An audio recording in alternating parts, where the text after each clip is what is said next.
I thought nothing could humiliate me more after being kicked out of my house by my own husband, called useless for not inheriting even half of what my brother received. But that night, with the old key trembling in my hand, I discovered that rock bottom still had a basement. When the shed door creaked open slowly, the smell of dust mixed with old memories came first, and I almost turned back. But when the light from my cell phone illuminated the basement, I froze. There, on a simple table, was everything.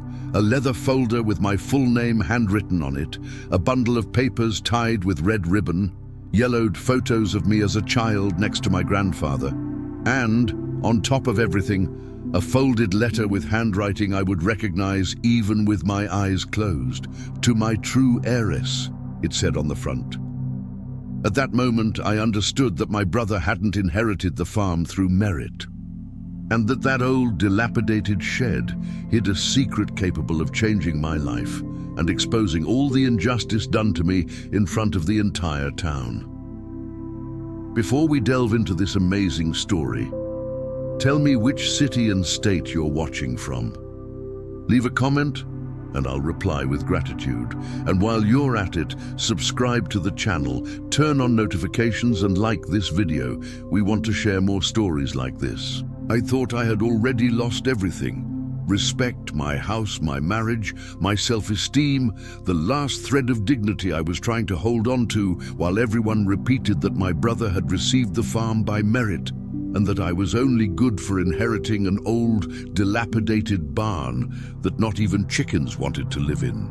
But that night, when I pushed open the rusty door and heard the creaking echo through the emptiness, something inside me told me that this place hid more than dust, cobwebs, and the remains of my grandfather's tools. The dim light of my cell phone illuminated the background, and I froze.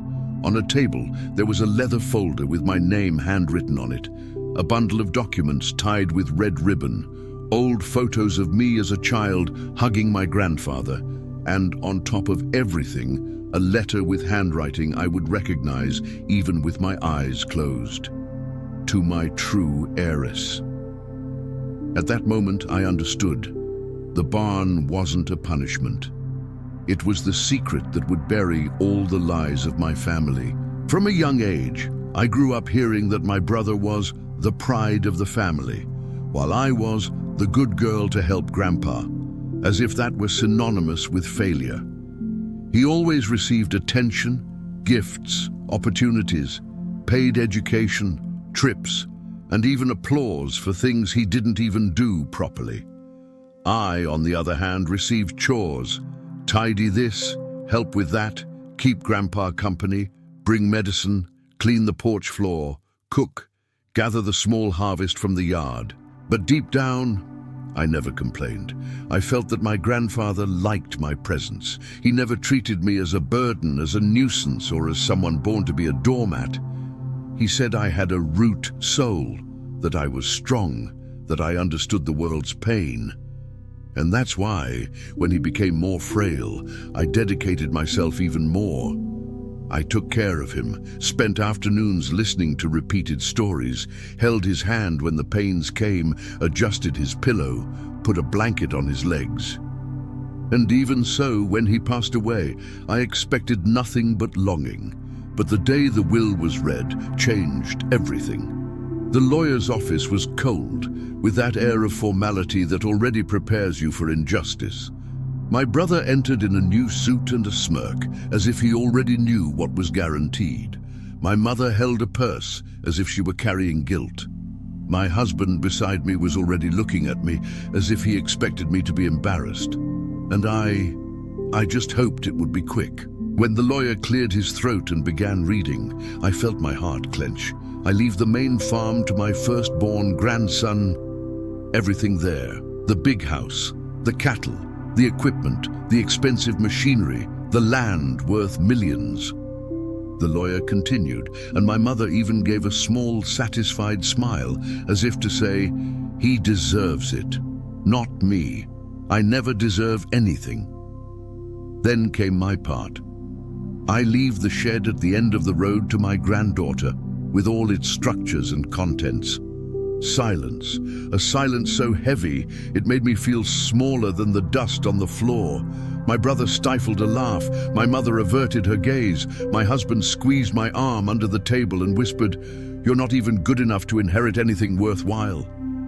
The words cut deep, but I still didn't understand the depth of that humiliation. That only came later, when we got home. My husband exploded. He said I was a walking failure, that I wouldn't be useful even in death, that I was ashamed even to exist. He threw my clothes on the floor, kicked the suitcase, pointed to the door and shouted, "Go back to your old shed. Go sleep with the rats.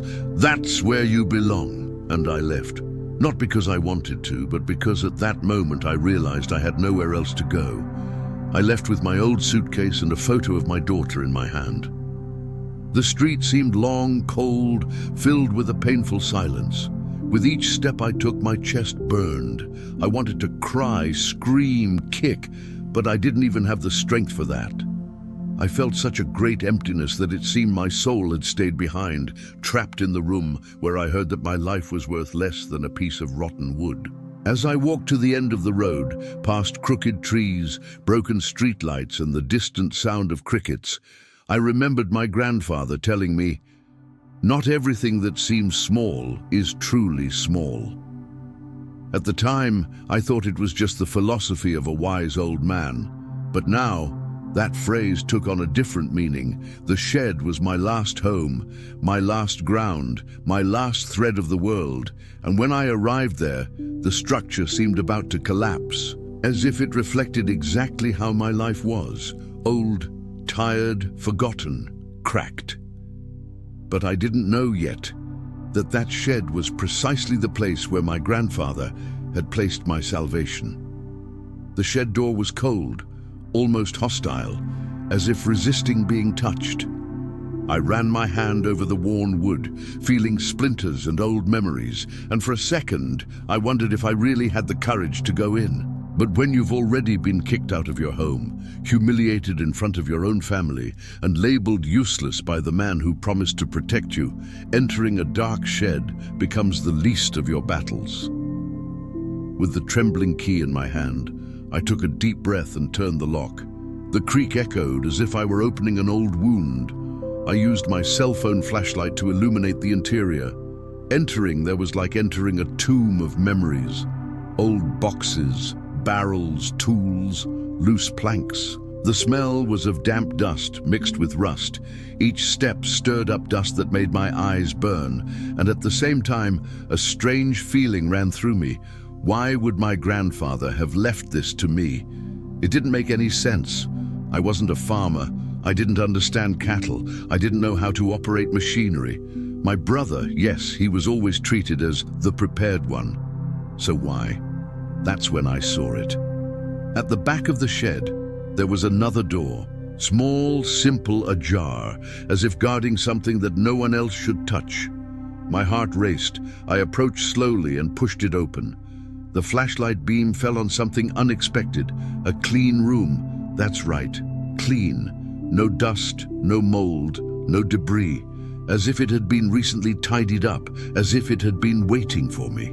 In the center, a table, and on it, some items arranged almost carefully, a leather folder, documents tied with red ribbon, old photos, and a letter with my name on it. My grandfather's handwriting was impossible not to recognize. My hands trembled when I touched the envelope. I felt my throat tighten. I lowered my head. I cried, not from sadness, but from a feeling difficult to explain. It was as if at that moment my grandfather was there, saying that I had never been alone, even when everyone tried to convince me otherwise. Before opening the letter, I looked at the photos. Me as a little girl, holding his hand in the hospital. Me holding his tools. Me lying in his lap while he told stories. Photos that no one else took, that only he could have taken. On the back of one of them, I read a handwritten sentence. She stayed with me when no one else did. I took a deep breath. and opened the letter. The words I read changed everything. My grandfather explained that he had discovered my brother was mortgaging parts of the farm to pay off debts and bad investments. He had tried to warn him, but my brother hadn't listened. Later, my grandfather discovered that the land around the barn was going to be used by a wind energy company, and that piece of land, precisely the one that seemed useless, was worth more than the entire farm. But the most important thing came at the end.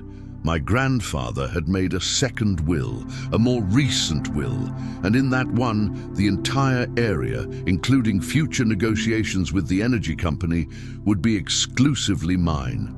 The folder contained signed copies, registration receipts, and even letters exchanged between him and the lawyer who received the final document. The final sentence of the letter destroyed me inside.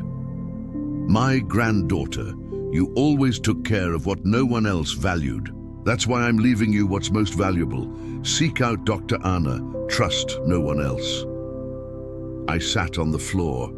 I cried, and there, with that letter in my hands, I realized someone had hidden this will. Someone knew, someone had deceived me, and now I had proof.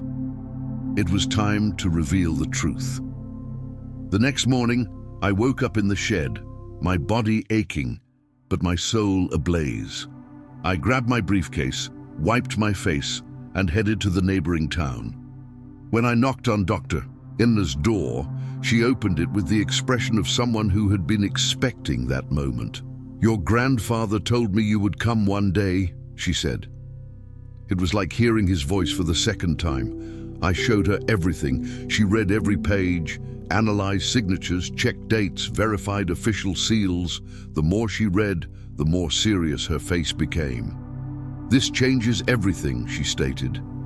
And then she explained, "The valid will is always the most recent one, not the one read previously. There was therefore clear corruption or manipulation in the process. Someone had hidden the documents, and that person could only be in our own family." When she said that everything should be exposed in a public meeting with a notary, lawyers, and witnesses, my heart almost jumped out of my chest. But I remembered the previous night. I remembered the humiliation. I remembered the door slamming in my face, and I felt a fire rising through my veins. "Let's do it," I replied. The news spread through the city faster than a storm wind. On the day of the meeting, the city hall was packed. My brother arrived arrogantly, accompanied by an expensive lawyer. My husband was nervous, fidgeting with his hands as if something was about to go wrong. My mother didn't even look at me, pretending I was invisible. When the new notary began to speak, silence filled the room. He presented the evidence of the second will, reading out complete lines citing my name and explaining my grandfather's final decision. Some people put their hands to their mouths, others murmured. My brother paled. His lawyer tried to interrupt, but Dr. Anna refuted everything with officially registered documents. Then the notary read parts of the letter. She stayed with me when no one else did. The words echoed through the hall. I felt my chest swell and deflate at the same time. I began to cry shamelessly. After years of being treated like nothing, there was the truth, right before everyone's eyes. My husband? He shrank back. He tried to apologize. He lowered his face. But now it was too late. I had found my worth before he had. My brother tried to justify himself, saying he didn't know about the existence of the second will. But when they asked where the document was, why it hadn't been handed over at the first reading, why no one had ever mentioned anything, he fell silent. And in that silence, the truth came out. When the meeting ended, I left with my head held high. For the first time in my life, I felt that my name carried weight, not because of money, but because of respect. The shed that seemed useless was my true inheritance, and the simple woman who had been thrown out of her home like trash was now the owner of the most valuable part of the family land. And if this story touched your heart, don't keep it to yourself. Share this video with someone you love. Click now to share it. Like this video, subscribe to the channel, and turn on notifications so you don't miss any of the upcoming stories we're preparing with great care for you. Remember, every like, every subscription, and every comment helps us reach more people and keep alive this mission of touching hearts through stories. So be part of this family that grows every day, and never forget, you are also the protagonist of your own story.